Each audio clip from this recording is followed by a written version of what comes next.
Hello students, कैसे हैं आप सभी। आशा करती हूँ आप सभी बहुत अच्छे होंगे। तो आज की इस वीडियो में हम आपको जानकारी देंगे भारत के चंद्र मिशन के बारे में।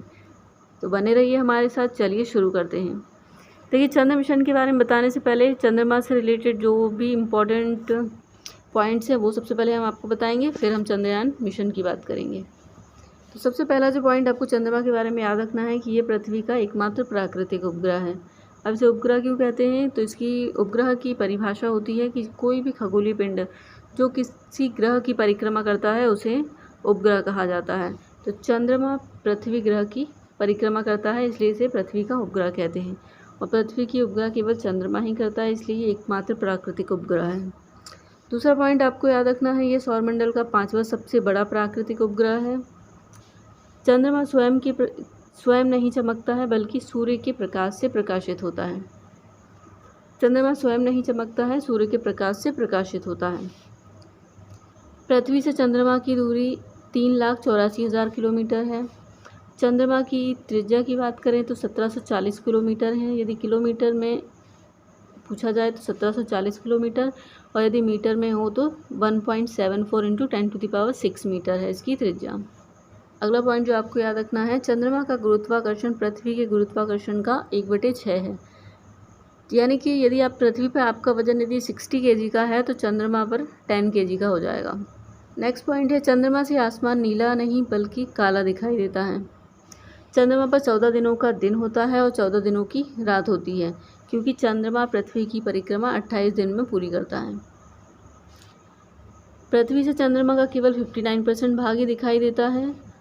अगला पॉइंट जो आपको याद रखना है, चंद्रमा अकेला ऐसा खगोलीय पिंड है जिस पर मानव ने कदम रखा है। चंद्रमा की सतह पर कदम रखने वाले पहले इंसान थे नील आर्मस्ट्रॉन्ग, अमेरिका के 1969 में इन्होंने चंद्रमा पर गए थे, 20 जुलाई 1969 में। जब सूर्य चंद्रमा नेक्स्ट पॉइंट है, जब सूर्य चंद्रमा और पृथ्वी तीनों एक ही रेखा में आ जाते हैं, यानी कि पृथ्वी सूर्य चंद्रमा के बीच आ जाती है, तब चंद्रमा पर सूर्य का प्रकाश नहीं पड़ता है, जिससे वहाँ पे अंधेरा छा जाता है। इस घटना को चंद्र ग्रहण कहते हैं। ठीक है, तो ये सारे पॉइंट चंद्रमा से रिलेटेड आपको याद रखने हैं। अब हम बात कर लेते हैं भारत के चंद्र मिशन के बारे में। तो अब हम आपको बताते हैं भारत के चंद्र मिशन के बारे में। जो 3 चंद्र मिशन भारत ने लॉन्च किए हैं, पहला था चंद्रयान 1 जो कि 2008 में आया था। दूसरा चंद्रयान 2 जो 2019 में लॉन्च किया था इसरो ने, और अभी हाल ही में 14 जुलाई 2023 को चंद्रयान 3 लॉन्च किया गया। तो एक एक करके इन सभी के बारे में डिटेल में डिस्कस करेंगे। तो पहला जो चंद्रयान है, इसे भारत का जो पहला मिशन था चंद्रमा के लिए, उसका नाम था चंद्रयान। इसे चंद्रयान भी कह सकते हैं, चंद्रयान 1 भी कह सकते हैं। चंद्रमा के लिए भारत का पहला मिशन 22 अक्टूबर चंद्रमा के लिए भारत का पहला मिशन 22 अक्टूबर 2008 को इसरो ने ध्रुवीय प्रक्षेपण यान PSLV C11 रॉकेट के जरिए चंद्रयान 1 को सफलतापूर्वक प्रक्षेपण किया था। इसका प्रक्षेपण आंध्र प्रदेश के श्रीहरिकोटा स्थित सतीश धवन अंतरिक्ष केंद्र से किया गया था। उपग्रह ने चंद्रमा के चारों ओर 3400 से अधिक परिक्रमाएं की थी, लेकिन 29 अगस्त 2009 को अंतरिक्ष यान के साथ संचार खो जाने की वजह से इस मिशन को समाप्त कर दिया गया था। इसका जो कार्यकाल था 2 वर्ष का था, लेकिन संचार खो जाने की वजह से इसे पहले ही समाप्त करना पड़ा, इस मिशन को समाप्त करना पड़ा। PSLV C11 को जो है विक्रम साराभाई अंतरिक्ष केंद्र त्रिवेंद्रपुरम ने डिज़ाइन किया था।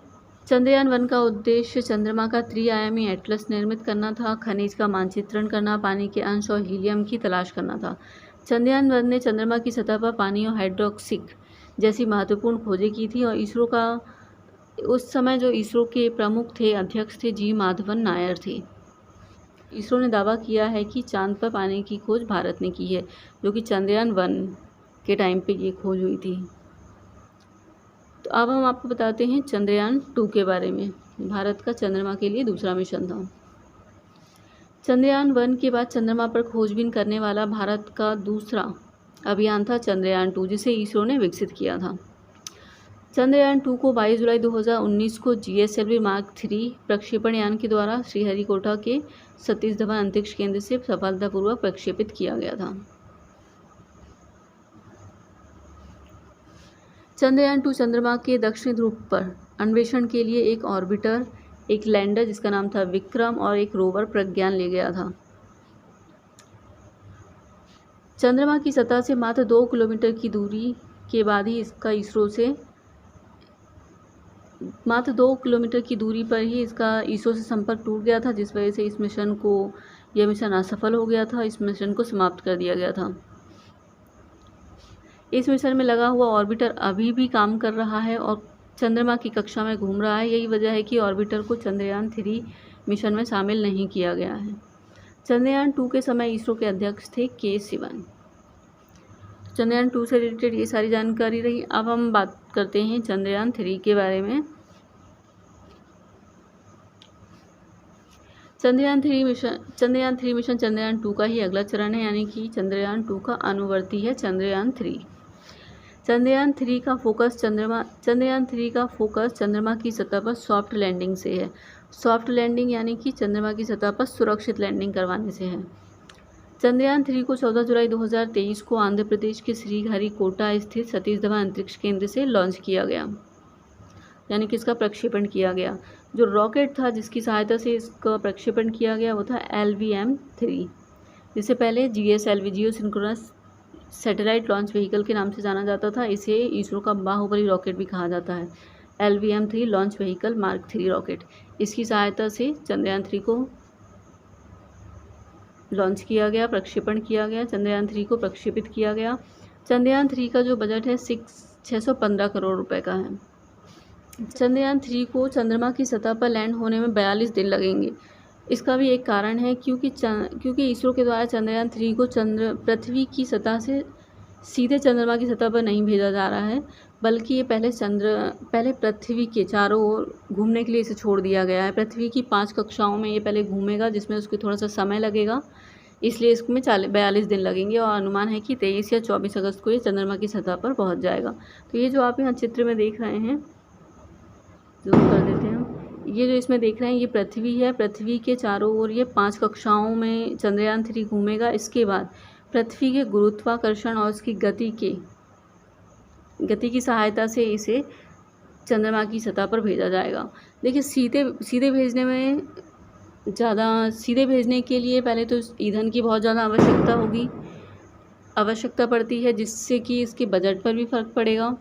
इसलिए इसरो के द्वारा इसे पहले पृथ्वी के चारों ओर घुमाया जाएगा, फिर उसके बाद चंद्रमा की सतह पर इसकी सहायता से भेजा जाएगा। इसलिए यहाँ का जो बजट है 615 करोड़ है। इसके अलावा जो और भी देश हैं, जो कि चीन, अमेरिका और रूस, अमेरिका, इनके जो चंद्रमा की जो मिशन है चंद्र मिशन जो है 2 से 4 दिन में जो है चंद्रमा की सतह पर पहुंच गए, लेकिन हमें जो है 42 दिन का समय लग रहा है। इसका यही कारण है कि यह सीधे नहीं भेजा जा रहा है। ये पृथ्वी के चारों ओर पहले से चंद्रयान 3 को घूमने के लिए छोड़ दिया गया है, फिर इसे पृथ्वी के गुरुत्वाकर्षण और गति की सहायता से इसे चंद्र की सतह पर भेजा जाएगा। ठीक है, अगले पॉइंट पर आते हैं। इस मिशन की लैंडिंग चंद्रमा के दक्षिणी ध्रुव के पास 70 डिग्री अक्षांश पर की जाएगी। देखिए चंद्रयान 3, इसकी लैंडिंग जो है चंद्रमा के दक्षिणी ध्रुव के पास की जाएगी, जहाँ पे 70 डिग्री अक्षांश पर की जाएगी। दक्षिणी ध्रुव पर नहीं की जा सकती है, क्योंकि दक्षिणी ध्रुव पर नहीं की जा रही है क्योंकि वहाँ पे सूर्य की रोशनी नहीं पहुँचती है। इसलिए दक्षिणी ध्रुव के पास 70 डिग्री अक्षांश पर की जाएगी इसकी लैंडिंग। अगर यह मिशन सफल हो जाता है तो भारत चंद्रमा पर सॉफ्ट लैंडिंग करने वाला चौथा देश बन जाएगा, और साथ ही दक्षिणी ध्रुव के पास लैंडिंग करने वाला ये पहला देश बन जाएगा भारत। अगला पॉइंट जो है, चंद्रयान 3 स्पेसक्राफ्ट के 3 मॉड्यूल हैं, प्रोपल्शन मॉड्यूल, लैंडर और रोवर। तो सबसे पहले हम इनके बारे में एक एक करके बात करते हैं। तो अब हम आपको इनके बारे में एक एक करके बताते हैं। प्रोपल्शन मॉड्यूल के बारे में पहले बताते हैं।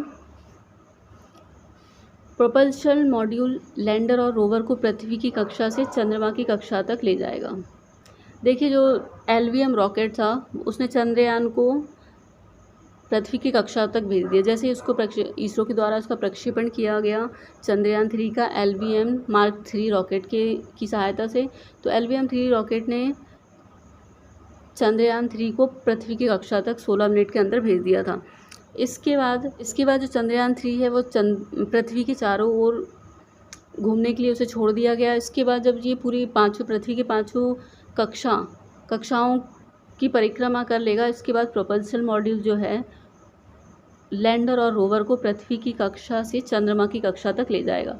तो प्रोपल्शन मॉड्यूल जो है, प्रोपल्शन मॉड्यूल, यही लैंडर और रोवर को पृथ्वी की कक्षा से चंद्रमा की सतह तक ले जाएगा।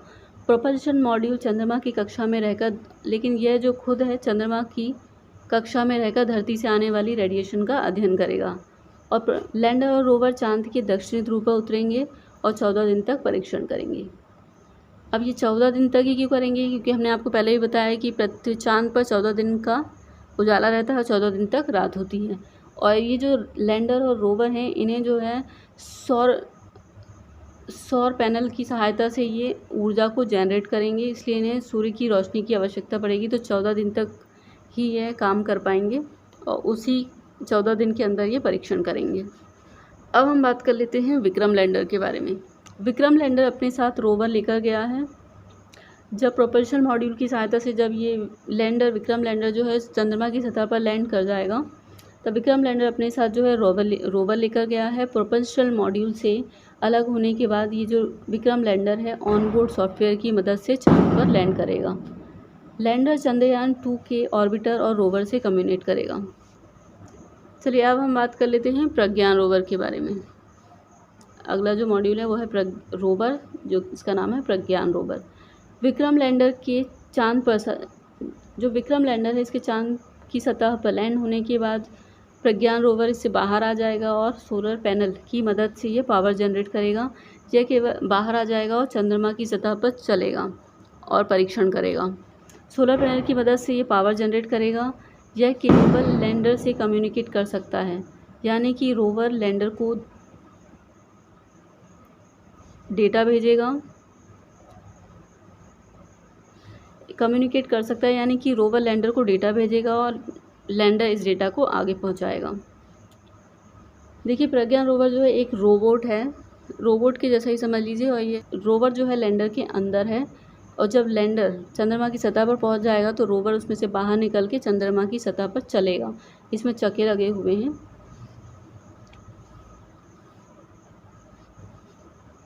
ये देखिए ये जो है ये रोवर है जो कि चंद्रमा की सतह पर चलेगा और उसका परीक्षण करेगा और इससे संबंधित डेटा के बारे में जानकारी देगा। चंद्रयान, अब हम बात कर लेते हैं चंद्रयान 3 मिशन के उद्देश्य क्या क्या हैं। तो सबसे पहला जो उद्देश्य है, भारत दुनिया को इस मिशन के माध्यम से बताना चाहता है कि उसके पास चांद पर सॉफ्ट लैंडिंग करने की काबिलियत है। इससे दुनिया का भारत पर भरोसा बढ़ेगा। इससे कमर्शियल बिजनेस बढ़ने में भी मदद मिलेगी। अगला उद्देश्य जो है चंद्रयान 3 मिशन का उद्देश्य चंद्रमा की सतह पर लैंडर की सुरक्षित लैंडिंग कराना है। इस मिशन के जरिए इसरो पता लगाएगा कि चांद की सतह पर कैसे भूकंप आते हैं, पृथ्वी और चंद्रमा के बीच की सटीक दूरी कितनी है, चंद्रमा की मिट्टी का विश्लेषण करेगा। तो ये सारी जानकारियाँ इसके माध्यम से इसरो प्राप्त करेगा। अब हम बात कर लेते हैं Indian space research organisation ISRO के बारे में। इसका फुल फॉर्म है इंडियन स्पेस रिसर्च ऑर्गेनाइजेशन। इसका मुख्यालय बेंगलुरु में है। इसकी स्थापना 15 अगस्त 1969 में हुई थी। इसरो ने अपना जो पहला सैटेलाइट लॉन्च किया था 19 अप्रैल 1975 को सोवियत संघ यानी कि रूस के सहयोग से किया था, जिसका नाम था आर्यभट्ट। भारत ने अपना दूसरा सैटेलाइट लॉन्च किया था 7 जून 1979 में, जिसका नाम था भास्कर। और भारत में निर्मित जो पहला लॉन्च व्हीकल था SLV-3 था और रोहिणी उपग्रह इससे छोड़ा गया था। देखिए जैसे भारत ने चंद्रमा के लिए जो मिशन लॉन्च किया है उसका नाम है चंद्रयान, वैसे ही रूस ने जो चंद्रमा के लिए मिशन लॉन्च किया था उसका नाम था लूना मिशन। अमेरिका के चंद्र मिशन का नाम था अपोलो और चीन के चंद्र मिशन का नाम था चांग-ई। और चाइना ही एक ऐसा पहला देश है जिसने पहले ही प्रयास में चंद्रमा पर सॉफ्ट लैंडिंग करने में सफलता हासिल की थी। अमेरिका और रूस ने कई प्रयास के बाद ये सफलता हासिल हुई है। तो ये रही जानकारी चंद्रयान के बारे में, भारत के चंद्र मिशन के बारे में। आपको वीडियो पसंद आया तो लाइक कीजिएगा, चैनल को सब्सक्राइब कीजिएगा और अपने दोस्तों के साथ भी शेयर कीजिएगा। मिलते हैं नेक्स्ट वीडियो में किसी और टॉपिक के साथ। वीडियो देखने के लिए थैंक यू सो मच।